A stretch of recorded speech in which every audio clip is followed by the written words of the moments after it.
Dividend investing memang merupakan salah satu metode investasi saham yang tergolong mudah, tetapi bukan berarti tanpa perhitungan yang matang saat membeli saham. Tentu harus ada dasar yang tepat ketika membeli saham saat berinvestasi dengan menggunakan metode dividend investing.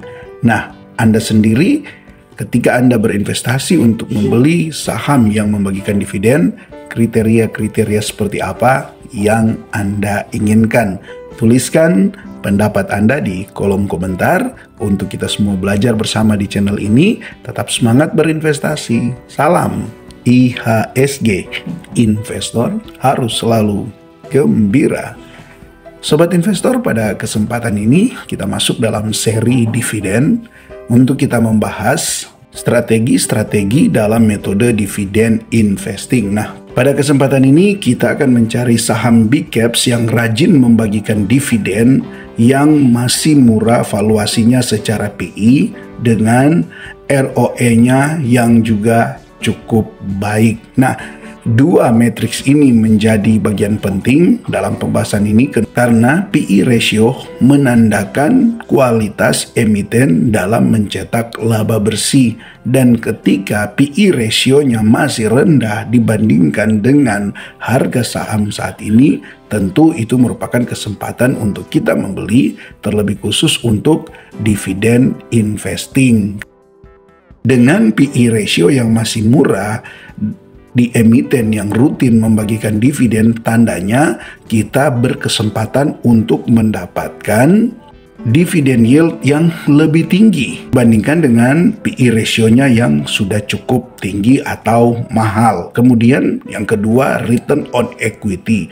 Artinya ketika saham yang rutin membagikan dividen ini secara return on equity-nya baik, maka kedepannya akan lebih aman untuk saham-saham pilihan ini. Artinya bersifat lebih pasti, ya, walaupun tidak 100%, tetapi lebih pasti untuk ke depan dia masih akan membagikan dividen dengan harapan untuk payout ratio-nya ya minimal tidak terlalu berkurang dibandingkan dengan periode sebelumnya. Nah, dua metrik ini yang menjadi pembahasan utama kita sekarang ini, dan itulah yang membuat ada beberapa saham yang saat ini masuk dalam list.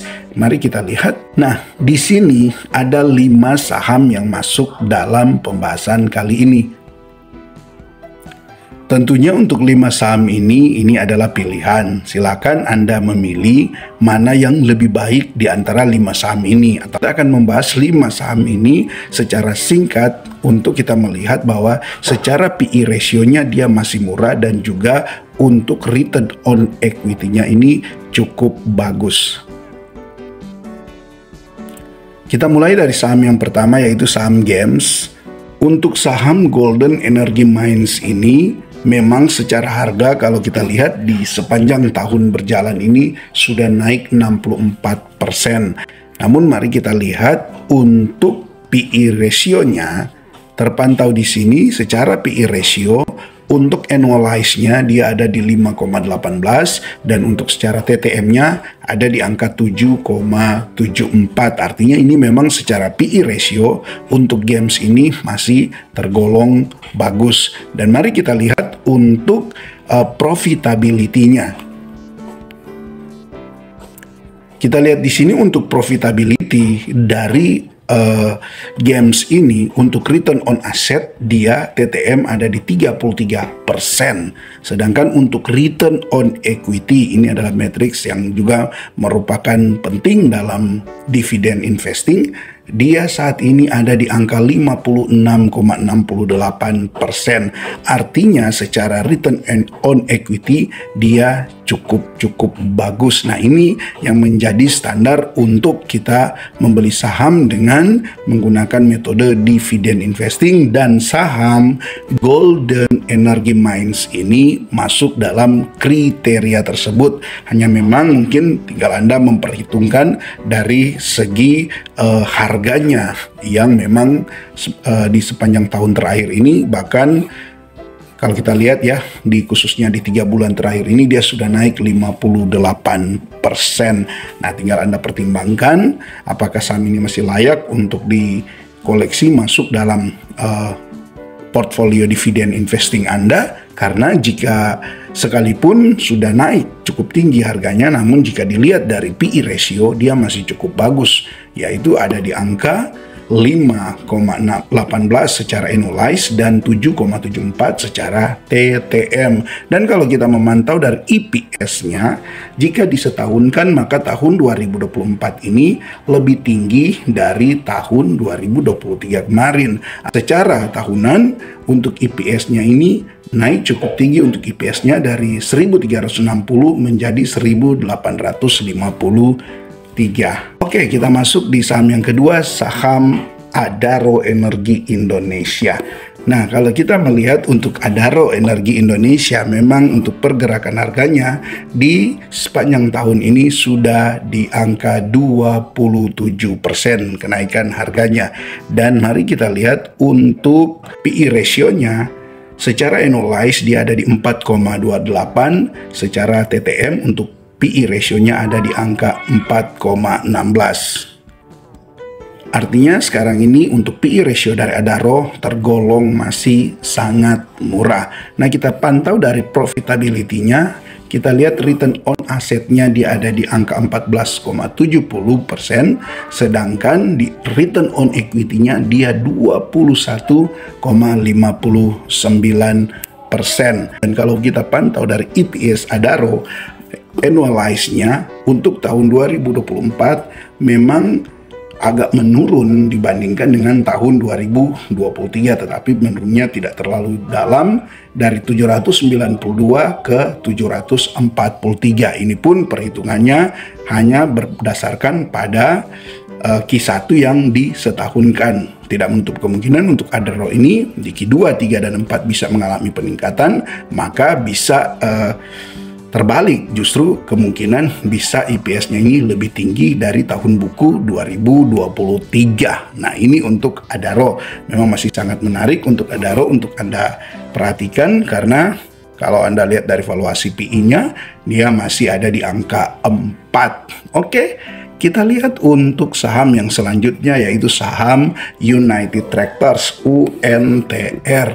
Ya, kalau kita pantau di sini untuk UNTR secara PE ratio-nya annualized ada di 5,12, sedangkan untuk TTM-nya ada di angka 4,70. Dan kalau kita melihat UNTR ini dari profitability-nya, return on asset-nya ada di 12,29, sedangkan return on equity-nya di angka 23,27% untuk UNTR. Nah, kita lihat EPS-nya. Ya, kita lihat untuk EPS-nya disetahunkan memang dibandingkan dengan tahun 2023 dia menurun dari 5.525 menjadi 4.876.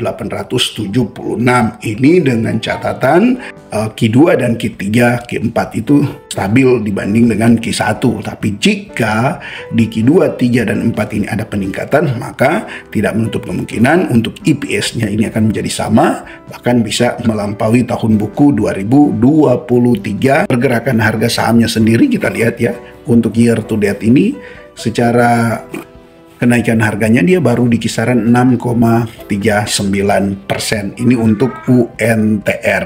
Nah, kita masuk di saham selanjutnya, yaitu saham Astra International ASII. Langsung saja kita lihat pergerakan harga sahamnya di sepanjang tahun ini malah dia minus di 19%. Sedangkan kalau kita lihat untuk PE ratio-nya annualized dia ada di 6,25 dan untuk TTM-nya di 5,73. Nah, kita lihat untuk profitability-nya, return on asset dia 7%, sedangkan untuk return on equity 15,74%. Nah, mari kita lihat untuk EPS-nya. EPS dari ASII ini sendiri, jika kita setahunkan, memang dia menurun dibanding dengan tahun buku 2023 kemarin.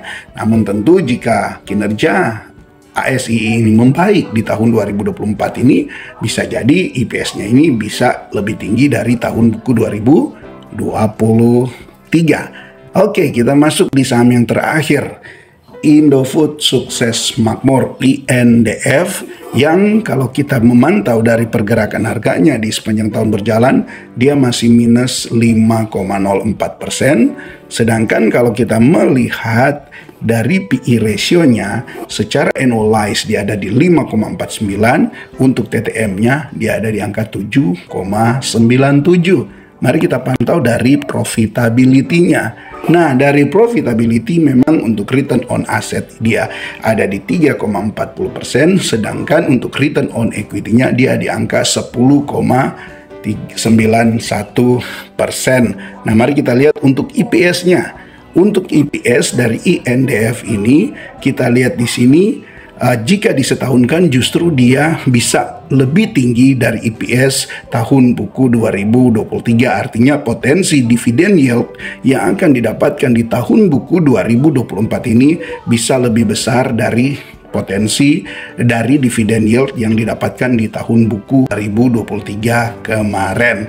Nah, dengan demikian kalau kita melihat dari kelima saham ini yang sudah kita bahas secara singkat, maka untuk PE ratio memang ada ROE yang lebih rendah, artinya lebih murah, tapi untuk secara return on equity-nya itu ada di GEMS. Sedangkan untuk INDF secara return on equity-nya itu yang termasuk paling rendah. Jadi kembali lagi teman-teman, pilihan ada di tangan Anda. Anda bisa memilih dari kelima saham ini yang mungkin menurut Anda bisa masuk dalam portfolio dividen investing Anda, ataupun jika memang Anda menemukan saham-saham yang lain, ya silakan Anda memilih, karena ini kan yang saya bahas adalah big caps. Nanti di video selanjutnya saya akan coba bahas untuk saham-saham yang di small caps ya, dan juga saham-saham yang di mid caps yang kurang lebih untuk matriks yang kita perhatikan masih sama, yaitu dari PE ratio dan juga return on equity-nya, sambil kita membandingkan